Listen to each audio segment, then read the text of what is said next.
भिऊ नकोस, मी तुझ्या पाठीशी आहे. नित्य स्वामी दर्शन श्री स्वामी समर्थ. अक्कलकोट गावाच्या बाहेर श्रीरामाचे सुंदर मंदिर होते. त्या मंदिरात हरिबाई नावाची एक विधवा ब्राह्मण स्त्री राहत होती. ती श्रीरामाच्या उपासनेत अखंड दंग असायची.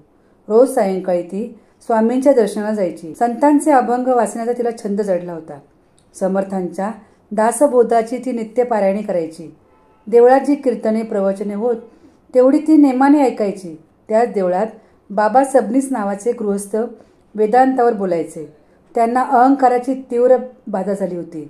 स्वामी कधी कधी लहर लागली तर देवळात येऊन बसत. सेवेकरी मंडळीसुद्धा स्वामींबरोबर यायची. स्वामी मंदिरात आले की हरिबाईला खूप आनंद व्हायचा. तिला वाटायचे की प्रभू श्रीरामच प्रत्यक्ष आले आहेत. श्री दत्तावतारी स्वामींनी हरिबाईला श्रीरामाचे प्रत्यक्ष दर्शनसुद्धा घडवले होते. एक दिवस काय झाले तर काशीनाथ मसवडकर नावाचे एक वारकरी देवळात आले असताना स्वामींचा विषय निघाला आणि मसवडकर बाबा सबनीसांना प्रवचनानंतर म्हणाले, गावातले स्वामी समर्थ हे खरे तर वेडे आहेत. हजारो लोक त्यांच्या मागे का लागले आहेत कळत नाही. श्री दत्तावतारी म्हणून स्वतःची प्रसिद्धी करून घेतली आहे.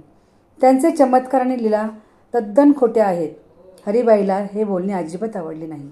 ती फक्त एवढेच म्हणाली, कारण नसताना तुम्ही स्वामी समर्थांची चेष्टा करीत आहात. परिणाम चांगला होणार नाही. बाबा सबनीस, काशीनाथ मसवडकर वगैरे मंडळी तिच्याकडे तुच्छतेने पाहू लागली.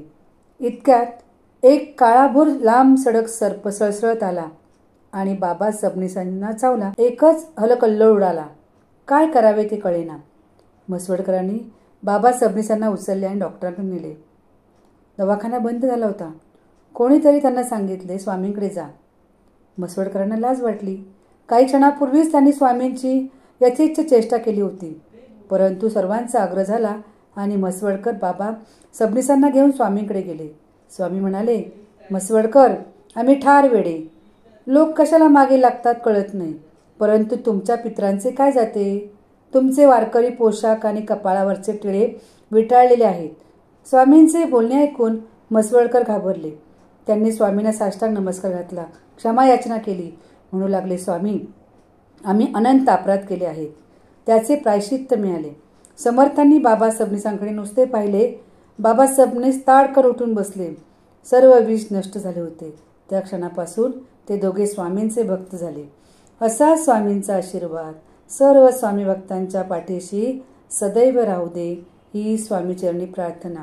श्री स्वामी समर्थ. जय जय स्वामी समर्थ.